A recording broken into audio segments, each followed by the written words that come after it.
Hello, very beautiful community. Welcome to this philosopher's perspective on Trump's pardon of the January 6th insurrectionists. So put down your slogans because we're going to have a serious conversation. And let me tell you what I'm not going to talk about, some of which is very interesting, but it's outside of my range of expertise. So one's the fascinating story of January 6th activism and how that may have helped move Trump from a individual pardon to a blanket pardon. There's the story of the co-option into quietude of the Republican Party on this issue and even of skeptical folks in Trump's own circle. I think there's also the fascinating psychological story of whether Trump, feeling himself persecuted, would have in that way developed a greater empathy for the January 6th people. I'm going to leave all of these really journalistic stories aside. And I'm going to tell you the basics that you all know, but I won't be analyzing them, right? So you've got to understand that violence is a big no-no in democracy because violence is the politics of enemies, and the politics of enemies is the enemy of democracy. You've got to understand the facts, namely that Biden won the 2020 election. You can discuss the facts with fellow citizens, but you don't move on the facts. If something is a clear enough fact, you don't debate it, right? Because if you detether yourself from truthfulness, in the end, you just lose your democracy, no matter how painful it is to convince fellow citizens of a fact. You have to condemn Trump's pardon. You have to condemn Trump's role in this. But that's not what I want to talk to you about. What I want to talk to you about is a very important double act of democratic empathy. First with us, if you like. Not really with us, with you, American members of the beautiful community, but with us just in the sense that we're all gathered here probably in support of democratic institutions. And then empathy with the January 6th insurrectionists, democratic empathy with them. So let's do democratic empathy with ourselves first. Why does Jan 6 feel so bad to a lot of people, right? Why is it so outrageous given that US democracy seems to have absorbed it and moved on and has just had a reasonable transition of power? The reason there is that awful feeling is because there is an element of the sacred in democracy which you cannot desacralize beyond a certain point. Democracy is made up not just of formal rules, but also of formal rules tied to rituals, and some rituals not tied to formal rules. And when you violate these rituals, what you're actually doing is asking a question that democracy should never ask about itself. And that is, what if I stop being a democracy? So January 6th was US democracy asking a question that democracies cannot ask without damaging themselves. Now, democracies survive crisis. So it's not that if you ask that question, you're going to collapse your democracy. But you are tapping into a limited reservoir of putting the unaskable question on the table that eventually will exhaust itself. And that desacralization of the sacred is what makes a lot of people feel so awful about January 6th. It's what on a much, much more minor scale makes me feel really yucky in the UK context when the fluffy buffoon Boris Johnson went about proroguing Parliament. When you take steps in certain directions in which you shouldn't walk at all, you do irreversible damage because sacred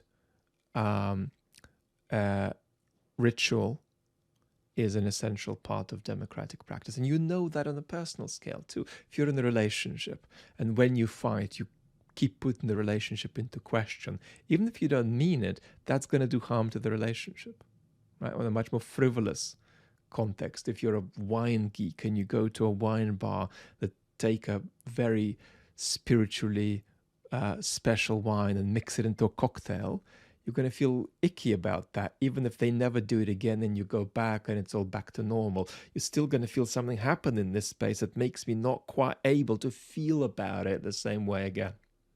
So this idea of not asking questions you shouldn't ask and desacralization is what makes people feel so awful about January 6th.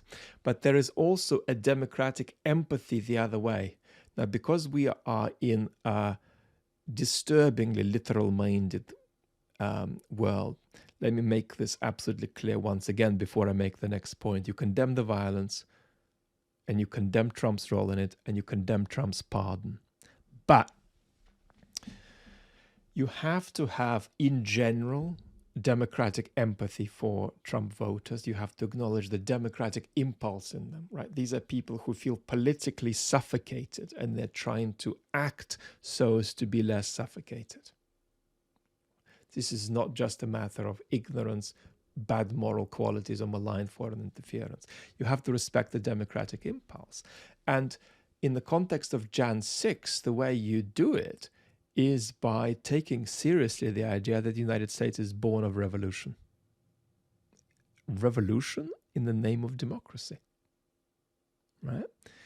That's a part of US political culture, the way it isn't a part of the political culture of many other countries, right? So beautiful American citizen, I don't remember it verbatim, but if you open the Declaration of Independence in the preamble, it says that if you get ceaseless usurpations of power, which lead governance into despotism, citizens have a right and a duty to remove the government by physical means. That's not a trivial part of American culture. Revolution in the name of democracy, when your democracy is betraying you, is a very important cultural item in the United States.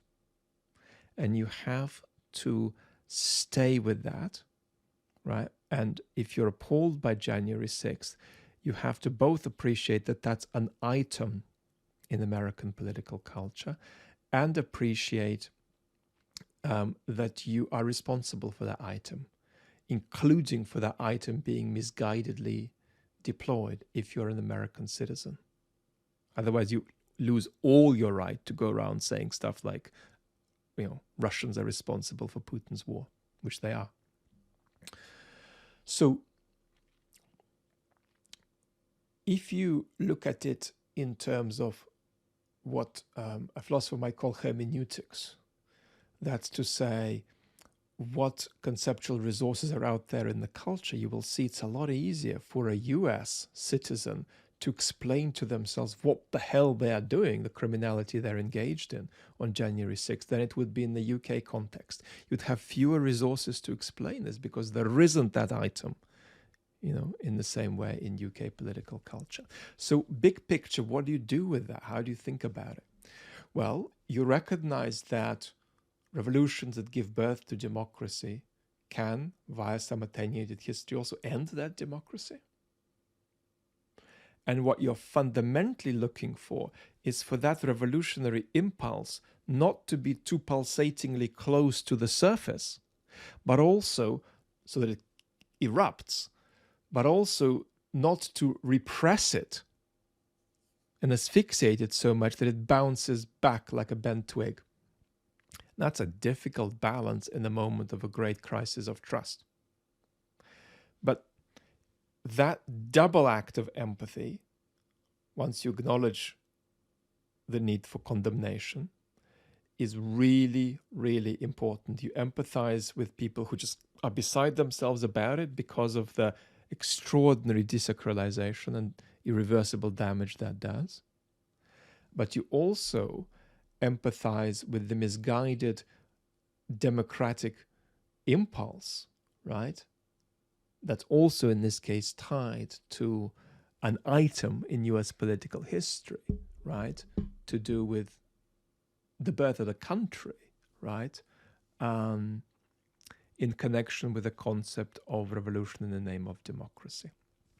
If you don't do that kind of empathy toward the January 6th folks, while recognizing the need to condemn what they did, you're not going to win against Trump, and you're not going to depolarize yourselves in your discourse with citizens who should be your opponents and not your enemies.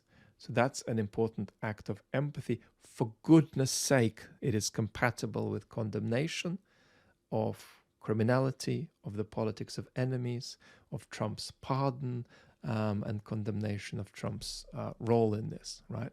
And I suppose in a conversational sense, all you can say is that it's really bad that after his role in this, Trump still got elected. But it's also really good that we have just had a change of power in the United States that was peaceable and legitimate. Lots of love.